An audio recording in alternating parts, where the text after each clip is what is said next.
way we can actually have a conversation too. Okay. You good? All right. No, I just want to start with a lot of reaction to this when the board passed this. It seemed like a done deal, like they had discussions before. I know it's been discussed for some time after being into the meetings that you were looking at ways that JEA could stay ahead of the curve. But it does appear that this just sort of came out of the blue. Sure. So strategic planning started in January of 2019, and it's been progressive, as you talked about, all the way through May and June, and obviously July board meeting. Really looking at the multiple stages or multiple iterations of what JEA could look like in the future. And so from the June board meeting, what the board had asked us to do was come back with two things. Number one, an implementation plan for the traditional utility response, which is raising rates and cutting costs, which we talked about back in June, and you reported on very much as well.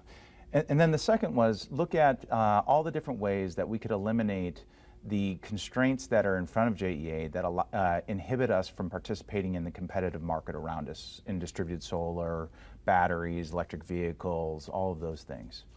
So what you saw in July was Herschel Vineyard, our Chief Administrative Officer, gave a presentation on how JEA could go about eliminating those constraints through constitutional, statute, and charter changes. And that was his presentation. It was the Scenario 2B that we provided. And then ultimately, Scenario 3 was looking at perhaps the root problem is not that we're community owned, because community ownership is quite valuable, but perhaps it's really just the government construct upon which JEA operates. So what's important for the public to understand is that the staff had done the work regardless of the board's decision. So we had actually completed a full implementation plan for the traditional utility response. We had started planning on how would we go about doing constitutional changes and how would we fund it, the type of lobbyists that we would have to hire in order to do statewide lobbying campaigns and be able to go after Florida statutes. In fact, we've been successful on that in the past. And then we also did the work on scenario number 3 so that we were prepared no matter what the outcome of the board. Well, then it sounds like they knew that scenario 3 was going to be the choice, or assumed that that was going to be the choice. Not at all. We did the work to make sure that if scenario 2A, 2B, or 3 was selected, we were prepared no matter what. So I don't think there was an assumption in one way or the other when you're fully prepared, regardless of the outcome. So is that why the consultant then was contracted the very next day, or we started to hear from them because they had already been informed that it was a possibility? So first, one thing that the public should know is that Morgan Stanley, JP Morgan, Pillsbury, and Foley are all consultants that have already been engaged by JEA for years. They work with us on bond placements. They work with us on all sorts of financial, legal, and employment related laws. So the ability to actually procure them that quickly, they've been procured for years. In fact, far before my tenure at JEA. But secondly, negotiating these types of engagement letters, they are relatively standard terms and conditions, and we were able to make quite a bit of progress over the two-day period of time. But yes, I mean, we did talk to some potential consultants ahead of time to say, in the event that the board made the decision to authorize staff to move forward, we need to be prepared. And I guess that is what happened, and people saw that. I mean, do you see why people were saying, well, this was already in the works? I can understand if you aren't close to how these types of transactions related to engagements of consultants get put together, you might think this is relatively quick, but it's not in a normal course of business. People are wondering, too, like how this actually would benefit JEA. Since we're talking, and it really does seem like the scenario is going to go to getting away from government, privatizing, or even a possible sale. How could that benefit us? So I think the first point is that there is no foregone conclusion. We are still continuing our scenario strategic planning. That being said, what the board's authorized us to do is evaluate all the different constructs of JEA. 3A, for example, is community ownership, much like a co-op, like Clay County Cooperative Electric. The second is potentially an IPO, or initial public offering, which could be quite exciting for our city. What we really should be looking at is the minimum requirements that the board also set forth, because I think that's something that could benefit not only JEA, but the community at large. The ability to provide our customers with over $400 million in rebates, as opposed to today, we don't have that capacity. to be able to have stable rates as opposed to not have stable rates, the ability to give the city $3 billion of cash compared to the $2 billion that it currently has from JEA today over the next 20 years. And that would be a guaranteed payment. The ability to give employees guaranteed pension acceleration plus retention capabilities and 3-year employment guarantees, which we don't actually have today for all of our employees. And that would be extend to all 2,000 employees equally. The ability to be able to fully fund and be able to provide the city of Jacksonville and Duval County Public Schools 100% renewable power by 2030. That's pretty exciting. Actually, it's game-changing in a way. As well as be able to commit to 40 million gallons a day of alternative water. I think what the board's minimum requirements really do set forth is that in the event that you are going to stray from the construct of JEA's 125-year-old past, you need to be able to deliver results that are extraordinary into themselves. I guess when you were talking employees already and you've been meeting with them yes. And talking about what their future is going to be, that it seems like that is what's going to happen. You know, their guaranteed pension, you know, you have 3, if this comes down, you're guaranteed at least 3 years. So it does seem like this is a done deal. I don't think so. You got to remember that we have 2,000 employees that come to work no matter what happens. And if there's uncertainty in the horizon, then they start worrying about their future. And so all the board did was put in place protections so that employees who are doing dangerous work, both on the electric and on the water side, can come to work with peace of mind of whatever happens in the future, that their future is being taken care of. And that's not a guarantee that something happens. That's just saying that if it happens, it's like an insurance plan.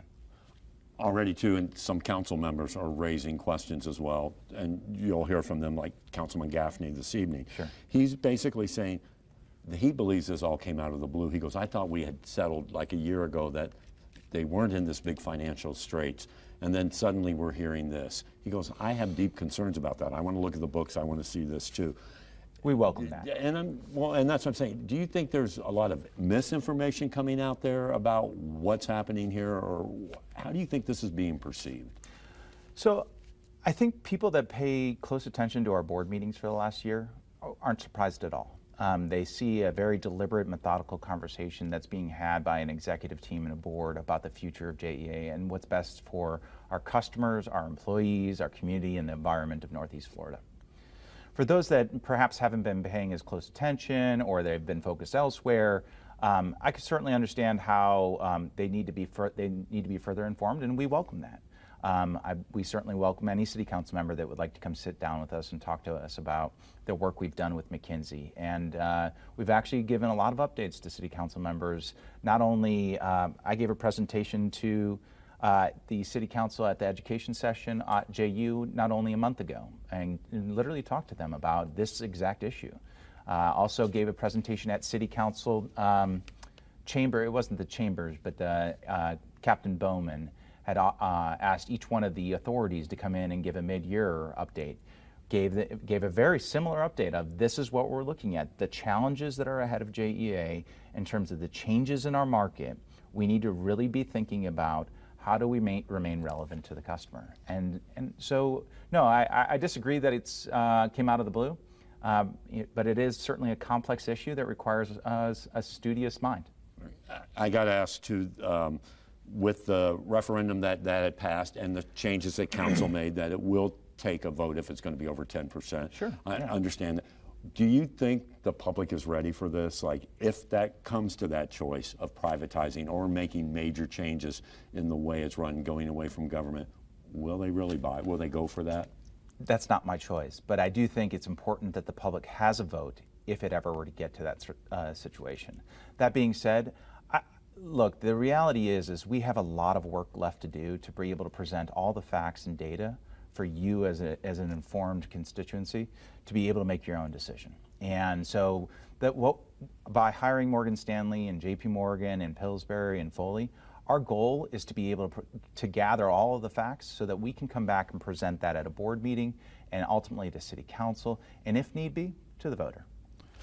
Going to ask you about your salary since it was voted on the same day. Sure. 520 million. Thousand. I appreciate the raise, though. Thank you so much. Yeah, I do that for some reason. I don't know why. I wish the board had been that generous. I know. Yeah. Well, let me ask you on that. I mean, on that same day, when you're talking about layoffs of others and major changes to the company, do you think that was appropriate? So absolutely, because what we also did was we took care of all 2,000 employees. The board passed a resolution to put in place retention for 100% of all employees. As I had been telling my employees for the last 6 to 9 months, as I've been operating without it, a formal contract in place, is that I would never ask the board to put in place anything unless I actually took care of the employees at the same time. That being said, as part of strategic planning, when you look at traditional utility response, one of the things that the traditional utility response involved was laying not only myself, but 10 of the senior leadership team members off. So I think people need to remember that we are people too and need a degree of certainty no matter what the direction of JEA. I think, Excuse me sure, for a second. Go ahead.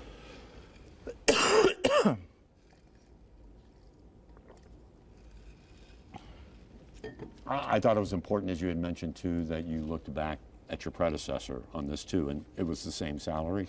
Yeah, literally pulled the salary directly out of the contract from Paul McRoy in January 2018's board meeting. Because I think the average person would go, my God, $520,000. That's a lot of money, and why? And being the highest paid civil, or not civil employee, but city employee, I think that raises a lot of eyebrows, considering what came up concerning your past and all of that. But you believe you're worth that?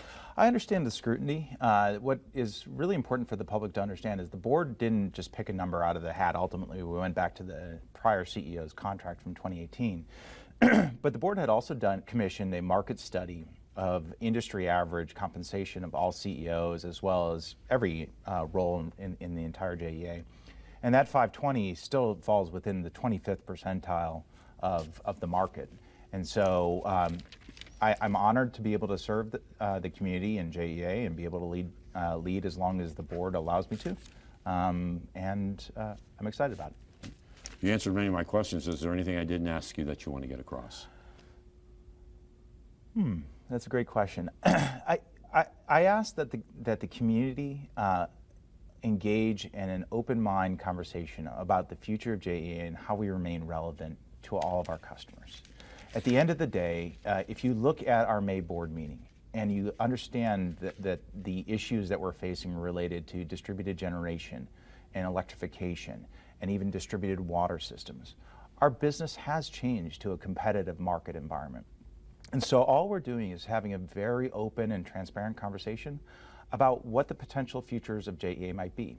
And one of the things that everyone should know is that we are still a government institution, and so the prospect of designing to shrink is still on the table. And we have the ability, if this is what the community wants us to do, to implement a traditional utility response whereby we shrink as our services are less consumed by you, the customer. That being said, I think there's some other alternative paths that would provide a bright and remarkable transformation for our entire region. Mm-hmm. Okay. He's just going to get a quick shot of us, Sure. and we'll let you get back to work. After they say yes or no, that the government officials and the JEA board should follow what their thoughts are, or do you think because you know better than they do that you may have to override what their thoughts are? I'm a big believer that when the voters vote, you have to listen to their vote. That I think, at the end of the day, the onus is on the community to speak, and when you cast a vote, just like in any election, you may not like who got elected, but they're the person that got elected. And so at the end of the day, I think community officials need to follow how voters vote. Follow the will of the people. But that's my opinion. Right.